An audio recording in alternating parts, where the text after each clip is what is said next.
Hi again, everybody. This video is sponsored by contribution from Susanna, and here's her story. Hey, Ollie, I'm writing to you as the 8th kid out of 10. We come from a very seriously ill mother. I would think so after popping out 10 kids.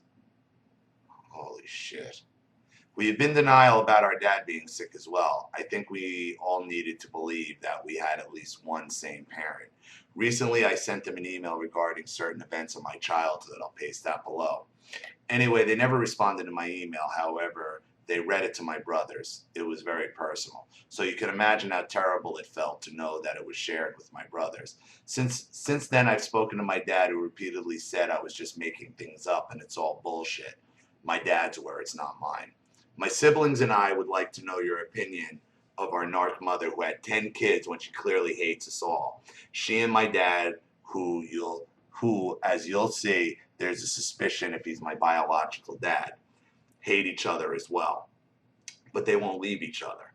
My fear after sending this email is that they will contact my ex-husband and his family. He is serving a 12-year sentence for molesting young girls online and young girls from our church.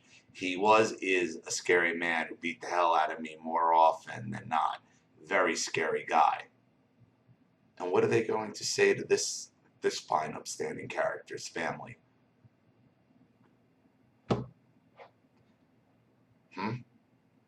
Let them.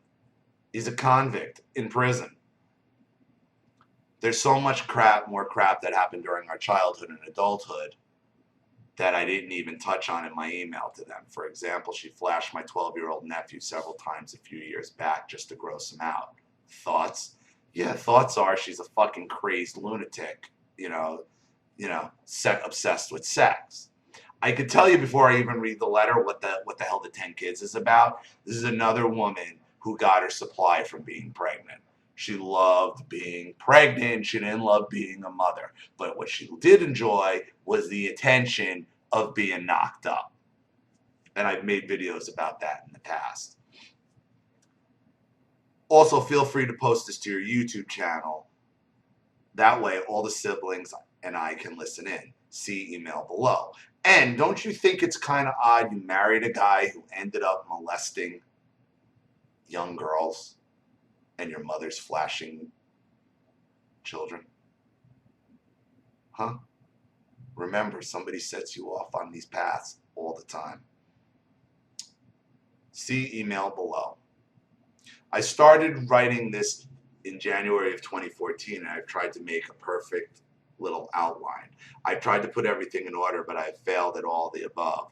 So I'll just share my thoughts. I also want to say that I've prayed about this often, and I have not been obedient to sending it to you because I don't want it to bother you.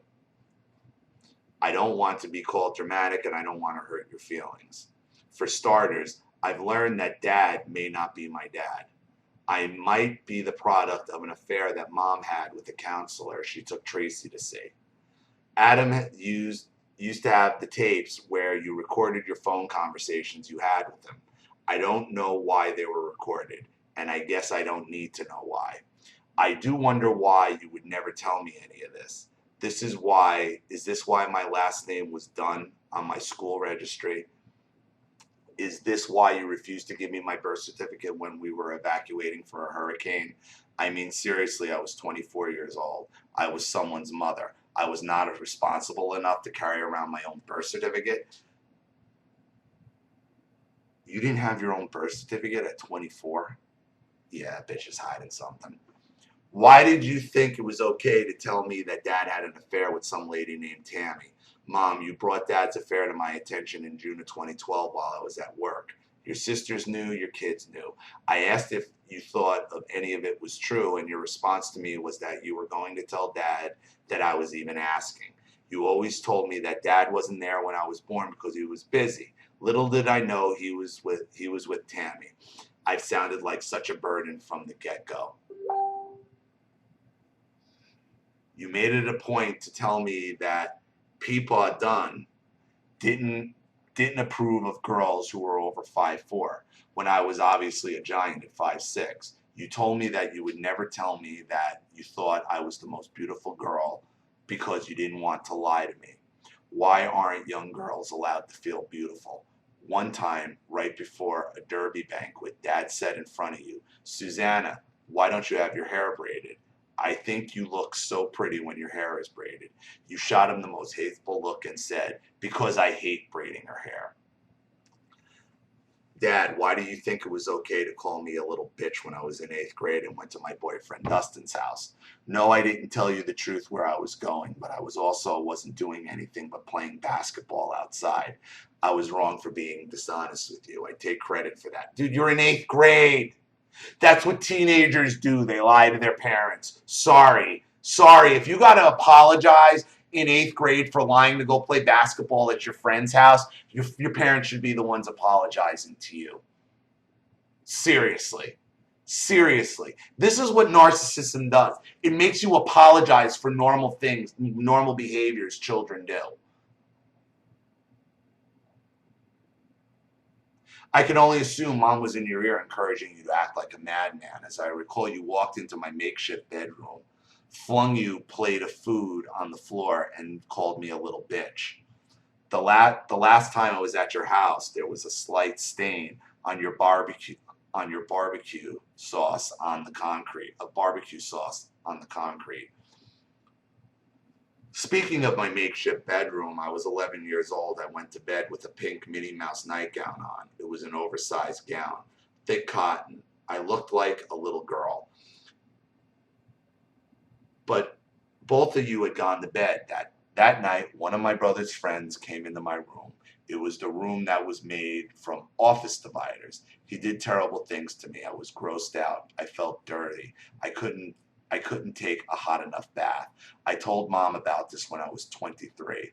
The only reason I spoke of it was because she was saying how awful your adult children probably feel for allowing boy, girl, cousins, aunts, uncles to sleep in the same room, and that they should have known better.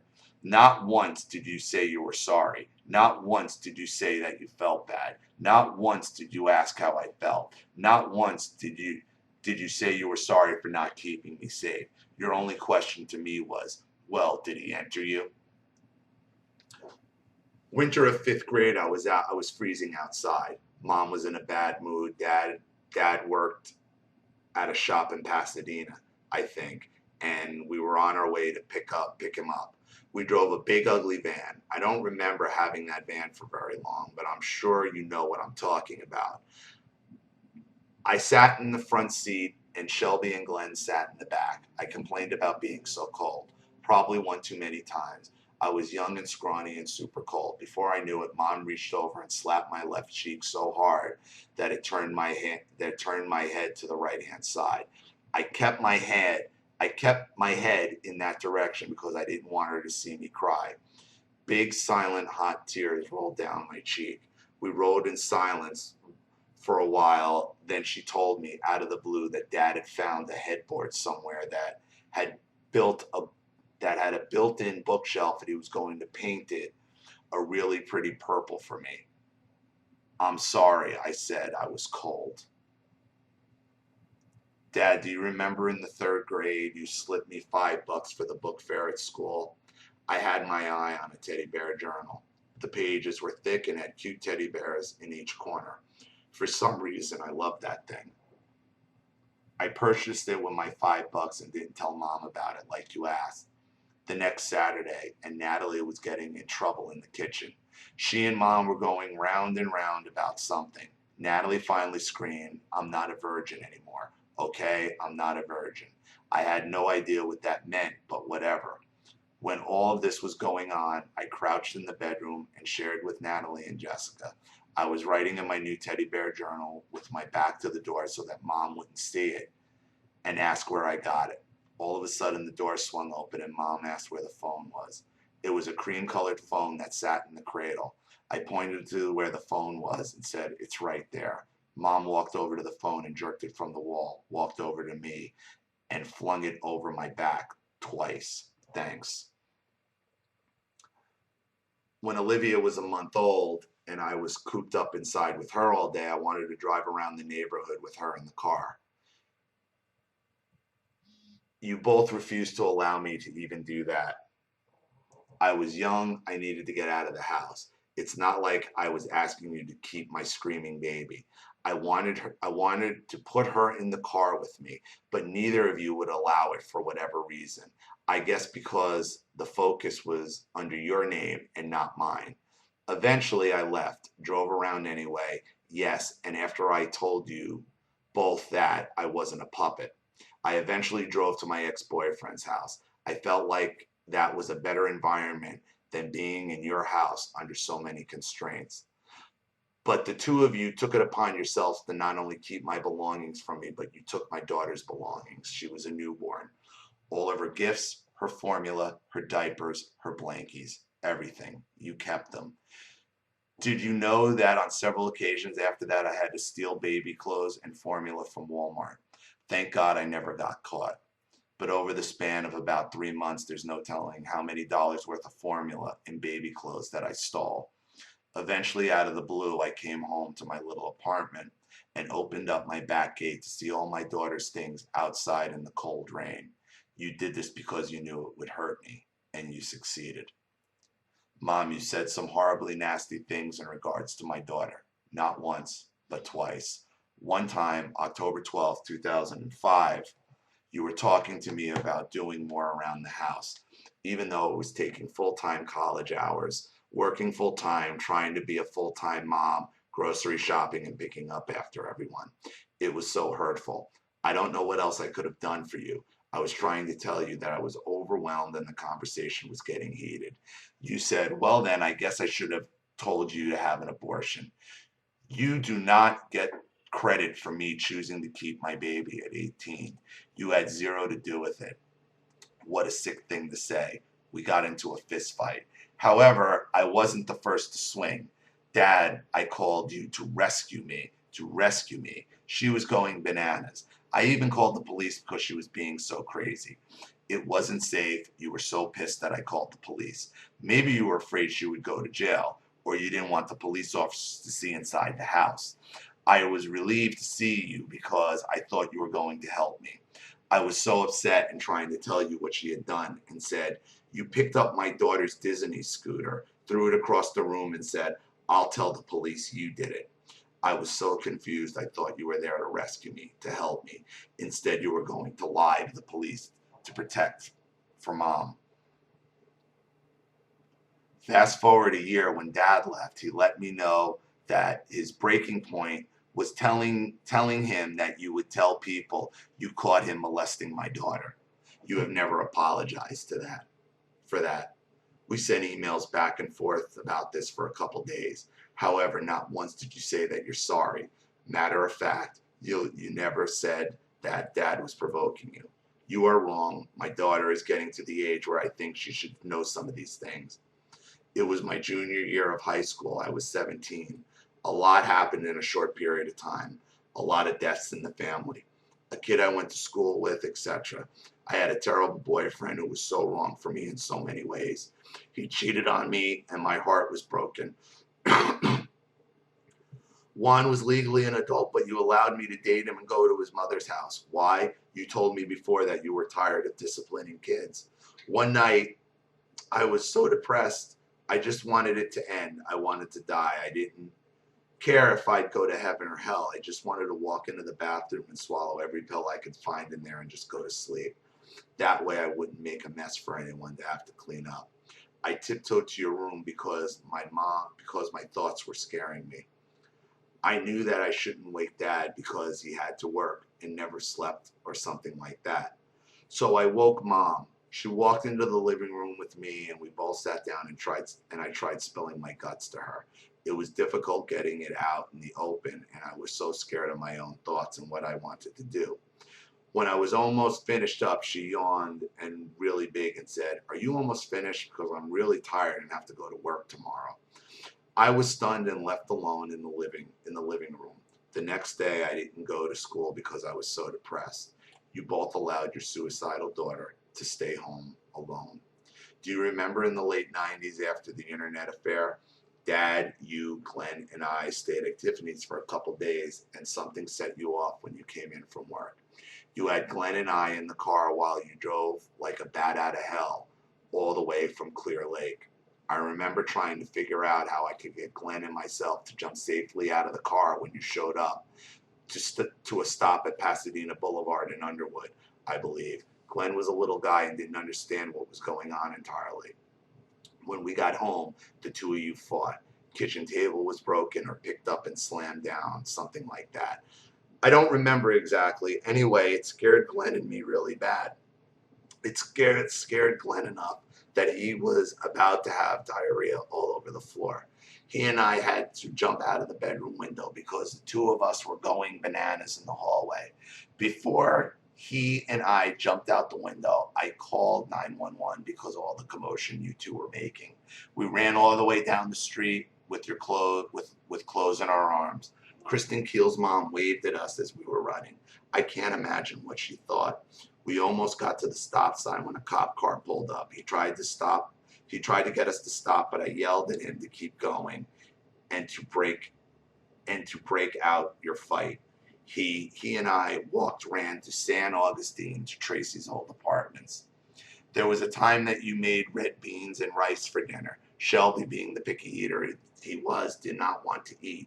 He was about 3 or 4 years old, throwing a fit about not wanting to eat his dinner. You picked him up and put him on the front porch, locked the door. The front porch light was out too. You calmly walked back to the kitchen and heard a thud at the front door while Shelby was kicking and screaming. I jumped up to the door to open the door to only find Shelby with a busted nose. He had blood on his face and a little on the front door. I tried to get him to quiet down and sit at the table. He cried so hard he splattered blood in his food and around the bowl. You have both made me feel like a complete loser, like a screw-up. I've been compared to my sisters in every way, shape, or form. From how I look, act, my education, my family, my faith, etc. I've also been compared to Megan. Why am I not enough? How come I'm not okay? When I left Brandon that very first day, Dad said, "You didn't deserve this." That's all I heard from you. I wish you were proud of me. I wish that you were pleased how I got myself and my daughter out of that terrible situation and made a great life for us. Why would she be pleased? They're the ones who put you in it to begin with. Why do you think you got pregnant at 18? With a mother who popped out 10 children she didn't give a fuck about. Why? Why are you apologizing for their mistakes? Why are you apologizing for their abuse? Your mother is a sexually narcissistic whore who's obsessed with being pregnant. They're quite common. All they want to do is fuck, get knocked up, get all the attention from pregnancy, and then not give a fuck. That's why she did what she did to you and your daughter. She was jealous of the attention.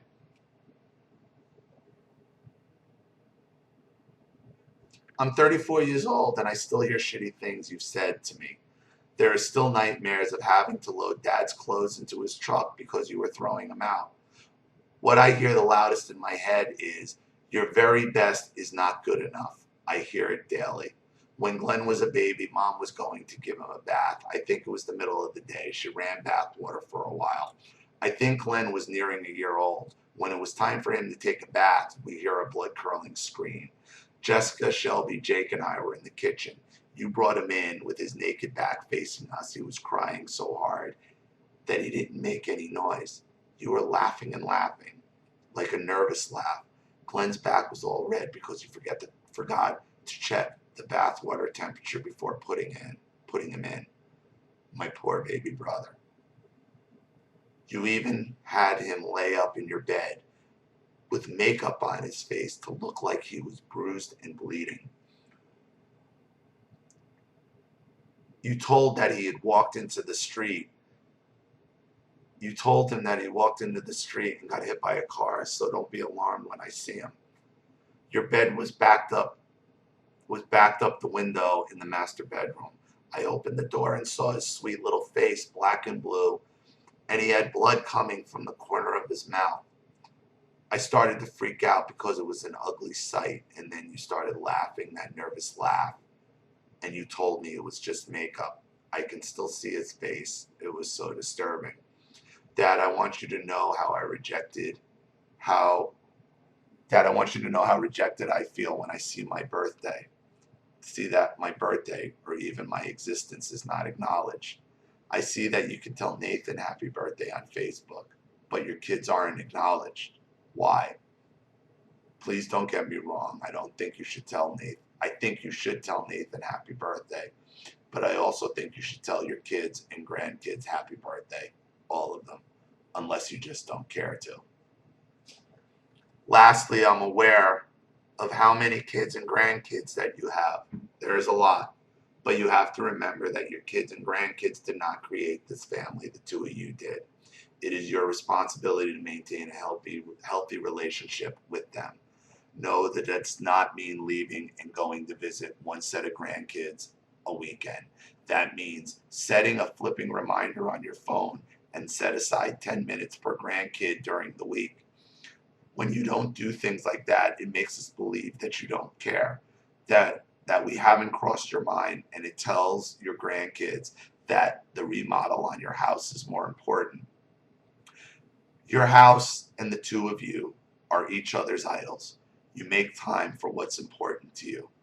I'm not rattling this off because I'm mad. I'm not mad anymore. I'm just very hurt and betrayed. I wish that you cared. There are some people in this world who think I'm kind of neat. I just wish you were one of them. You and whatever siblings you have in your life need to cut these people out. They created all of this. All of this is their creation. And now you're trying to play some kind of love game with them, intention. Fuck them. They don't deserve it. They don't deserve grandkids. They don't deserve their kids. They certainly didn't want them when you were growing up, considering how much torture they put you through and how much pleasure they derived from it.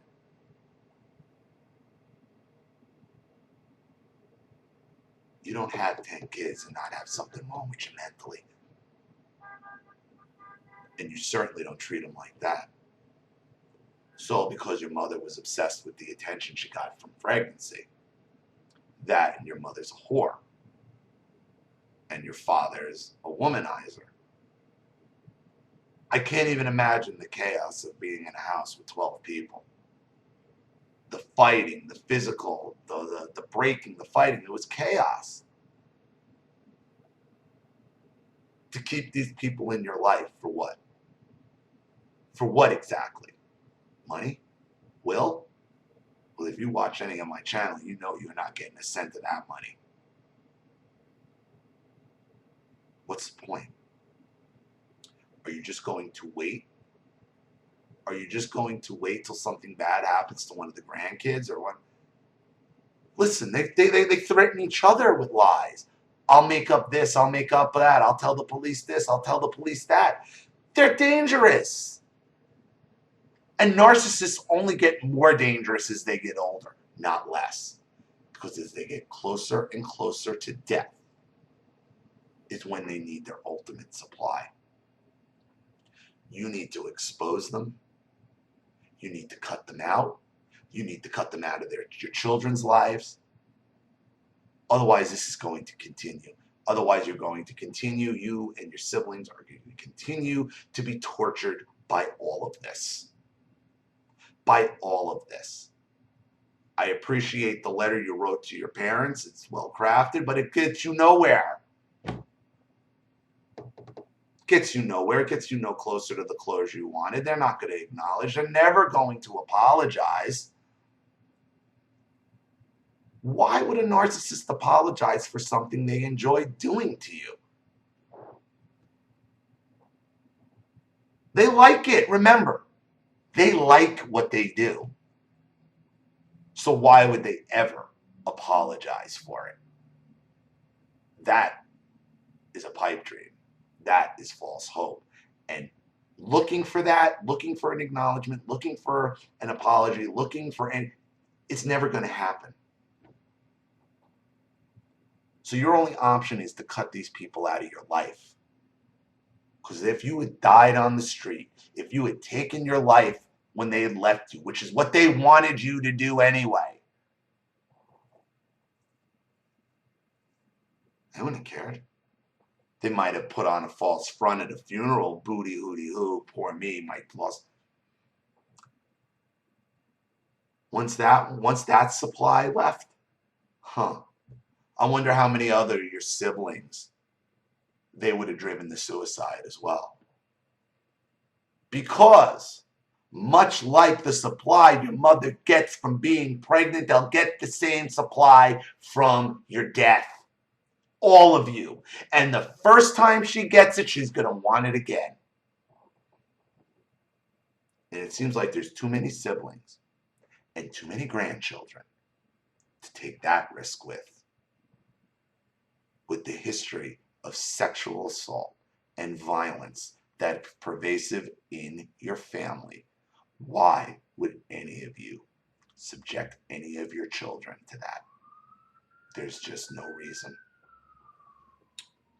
Thank you again for your contribution. Thank you for your story. I hope this helps. Thank you to everybody watching. Please leave any opinions and advice in the comment section below. And again, if you want your story read on the channel, you have a topic you'd like me to cover, or a narcissist you'd like to expose, you know what to do with the PayPal link, which supports the channel, and my email links in the description box. And remember, when you do send your story, please, at the top, put whether or not it's with contribution or not, and what name you'd like to go by. This is Ollie Matthews. Thanks for watching. See you all again soon. Bye.